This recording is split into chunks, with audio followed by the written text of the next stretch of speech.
Aku tuh nggak langsung minum air hangat ya ataupun air putih.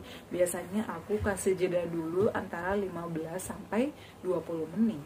Karena kalau misalnya kita langsung minum air itu nanti bakalan langsung begah ataupun mungkin ada sensasi kayak perih.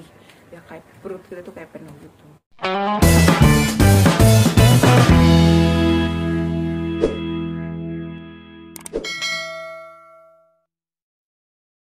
Assalamualaikum warahmatullahi wabarakatuh. Halo semuanya, selamat datang kembali di channel aku, Adepa dan Bunda. Apa kabarnya nih? Semoga semuanya sehat selalu ya. Senang sekali aku kembali menyapa kalian ya. Di video kali ini aku bakal jawab lagi beberapa pertanyaan kalian ya. Beberapa waktu lalu aku tuh pengen live ya sebenarnya, cuman hanya beberapa menit, mungkin karena malam ya jadi agak sepi. Makanya aku langsung udahan live-nya. Makanya aku memutuskan ya udahlah ya, aku jawab pertanyaan kalian itu dari video aja ya. Nah, di video kali ini aku bakal jawab pertanyaan kalian. Bun, aku tuh kalau setiap kali makan ya, makan apapun itu perut aku pasti langsung kambuh ya, langsung perih. Kambuhnya itu nggak begah bun, jadi pokoknya makan apapun tuh kayak perih. Perihnya itu kadang lama sampai 2 jam. Ini kemarin aku sampai ngobrol panjang lebar, dia WA aku panjang lebar ya. Makanya di sini aku bakal jawab. Pernah nggak sih Bunda ngalamin perutnya perih banget ya? Pada saat setelah makan ya, kemudian pada saat bangun tidur, pernah nggak? Pernah ya. Jika aku tuh ada gastritis ya, radang lambung. Jadi ada juga yang nanyain perbedaan asam lambung dan mah apa sih? Ini next video aku bakal bahas ya. Nah, jadi aku itu gastritis radang lambung. Jadi sulit banget ya pada saat itu penyembuhannya, dan sensasinya itu luar biasa banget. Bagaimana kalau kita misalnya merasakan sensasi ini perih, kemudian makan salah, nggak makan salah. Biasanya aku juga pernah ngalamin ini. Terutama ya, aku tuh dulu sering banget ngalamin perih di subuh hari ya, atau pada saat subuh-subuh. Aku tuh kalau bangun tidur kadang, aduh kenapa lagi ya, kayak perih banget, kayak bekas luka gitu yang habis kena kesenggol apa gitu. Pokoknya nggak enak banget, perih. Kemudian apa yang harus aku lakukan pada saat itu? Jadi yang pertama, pada saat bangun tidur kita itu harus minum air hangat dulu ya. Minum air hangatnya 1 gelas sedang ya, atau 1 gelas setengah lah ya.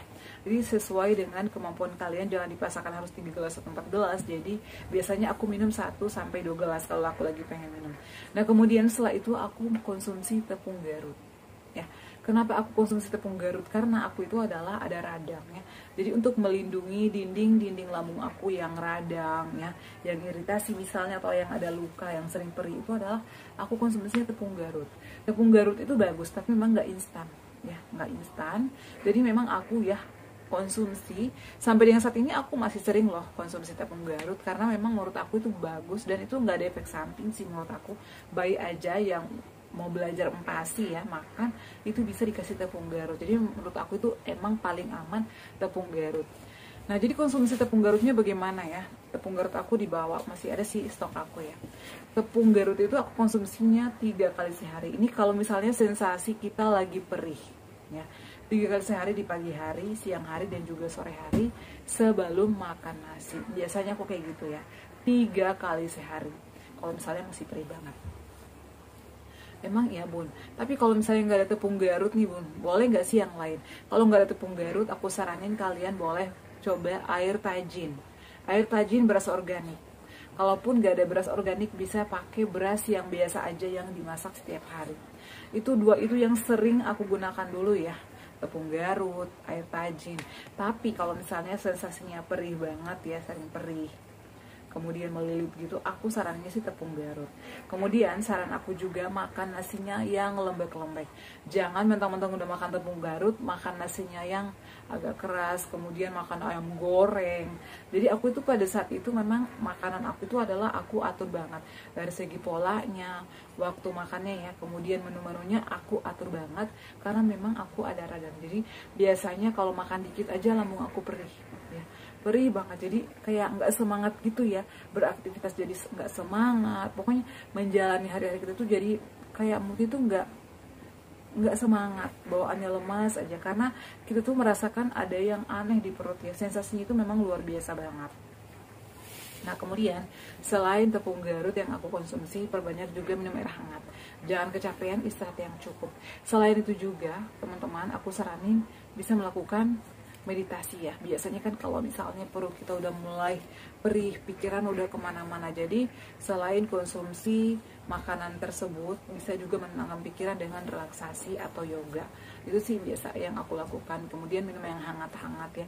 Kalau misalnya perutnya masih perih, hindari dulu jahe ya. Jadi kalau mau konsumsi kunyitnya aja, bisa ditambahkan madu atau temulawak, itu bagus ya. Tapi ada beberapa orang juga sih yang nggak cocok sama temulawak. Jadi kalau nggak cocok temulawak juga di skip aja ya, konsumsi kunyit aja. Nah bun, aku ada darah rendah, boleh nggak sih dikasih garam kunyitnya? Kemarin ada yang nanya. Jujur aku belum pernah nyoba ya kalau pakai garam, tapi kalau kunyitnya aja sih boleh. Kalau misalnya kalian mengalami anemia atau tensinya rendah, saran aku kalian konsumsinya itu adalah sari kurma ya, atau juga bisa diganti bayamnya itu bayam merah, itu bagus kok ya. Kemudian pikirannya juga dikontrol. Selain itu juga teman-teman, setelah makan hindari berbaring ya. Biasanya kan habis makan mentang-mentang aduh kenyang banget nih, aku pengen tiduran. Jadi kalau bisa senderan aja ya, senderan aja sambil baca buku ya misalnya, atau sambil nonton.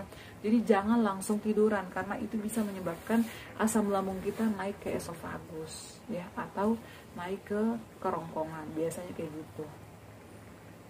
Nah jadi bun, yang paling bagus mana? Karena kemarin ada yang nanya tepung Garut atau air tajin. Kalau aku sih dua-duanya yang cocok sama aku. Jadi kalau misalnya tepung Garutnya lagi kosong, aku konsumsinya air tajin. Tapi kalau misalnya air tajin ya, biasanya aku konsumsi itu adalah kalau aku lagi sembelit ya, susah banget BAB, sembelit ya.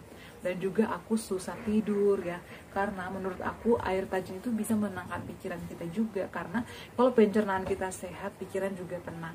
Jadi biasanya aku konsumsinya tergantung kondisi aku. Makanya aku selalu nyetok dua-duanya ya, air tajin ada ya, beras organik ada, kemudian tepung Garut ada. Kalau nggak ada beras organik, bisa pakai beras biasa aja yang ada di rumah, mau beras putih atau beras merah ya. Dikonsumsinya juga sama 3 kali sehari sebelum makan ya. Biasanya aku konsumsinya 30 menit sebelum makan atau 1 jam sebelum makan nasi. Itu membaik loh ya teman-teman ya. Aku terbukti sama aku, yang penting kita harus rutin, sabar, dan jangan suka mengeluh. Karena kalau kita mengeluh itu makin banyak penyakit yang muncul, kita makin stres, makin banyak sensasi-sensasi yang bakal kita rasakan. Jadi buat teman-teman yang sudah bertanya, yang perutnya masih sering perih, melilit, itu ya lakukan itu. Kalau bisa makan tepung Garut dan juga nasinya yang lembek-lembek ya. Selain itu juga jaga polanya, menunya, kemudian pikirannya dikontrol, istirahatnya cukup ya. Perbanyak minum air hangat 2 liter ya, atau minimal 8 gelas per hari. Kita itu wajib minum ya 8 gelas per hari. Kalau misalnya kalian setelah makan ya, ini juga saran aku, kalau kalian setelah makan nasi nih ya, jangan langsung minum air hangat ya. Biasanya nih aku pengalaman pribadinya, sebelum makan aku minum dulu ya 1-3 teguk aku taruh. Setelah makan baru aku tunggu 15-20 menit barulah minum lagi. Karena biar nggak begah. Karena biasanya kalau langsung minum itu perut kita tuh berasa kayak penuh gitu ya. Kadang bunyi-bunyi, kadang perih, pokoknya kadang ada aja sensasinya. Seperti itu ya teman-teman ya. Semoga video kali ini menjawab ya pertanyaan teman-teman semua. Dan buat kalian yang masih mengalami perutnya sering perih atau melilit, lakukan tips-tips dari aku, semoga membantu dan tentunya bisa membuat kalian cepat sembuh, bisa beraktivitas kembali seperti sedia kala. Oke ya, cukup sekian. Jangan lupa untuk terus dukung channel aku, Adeva dan Bunda, agar aku makin semangat buat videonya dengan cara like, komen, share, dan subscribe. Assalamualaikum warahmatullahi wabarakatuh. Sampai ketemu lagi di video-video aku selanjutnya. Bye!